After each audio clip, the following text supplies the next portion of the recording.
सांप की सवारी। ये कहानी है एक छोटे से गांव से। उसी गांव में सांपों की लड़ाई हमेशा होती रहती थी। जो सांप की जीत होती थी वो सब गांव में राज करता है। गांव वाले उसका अच्छे से देखभाल करते थे और दूध पिलाते थे। जिस सांप की हार होती थी वो सांप गांव वाले का गुलामी करता था और गांव वाले जहां कहीं जाना पसंद करते थे वो सांप के ऊपर बैठकर सवारी करते थे। उसी गांव में विनोद और गोविंद नाम के दो सपेरा रहते थे। विनोद बहुत ही ईमानदार और चालाक था।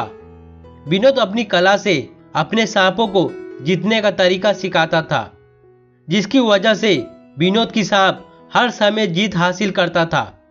विनोद अपनी जीत को लेकर बहुत खुश होता था और गांव वाले उसे इज्जत और सम्मान दिया करते थे।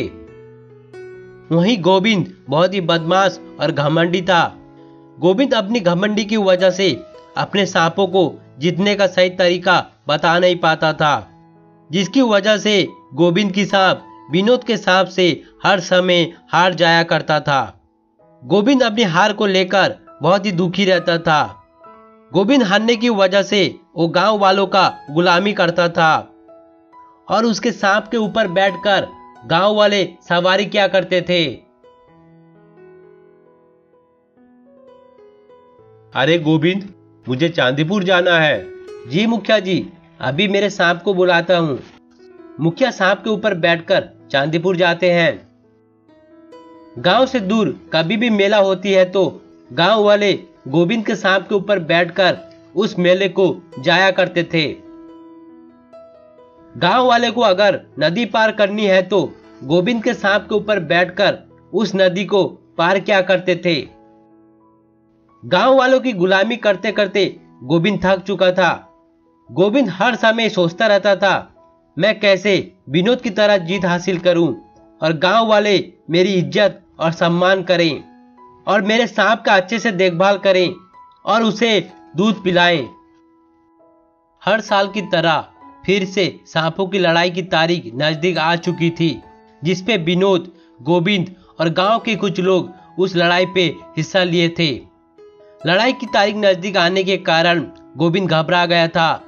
कुछ भी करके इस साल मुझे जीतना होगा। इस लड़ाई में सिर्फ विनोद की सांप सबसे ज्यादा ताकतवर है।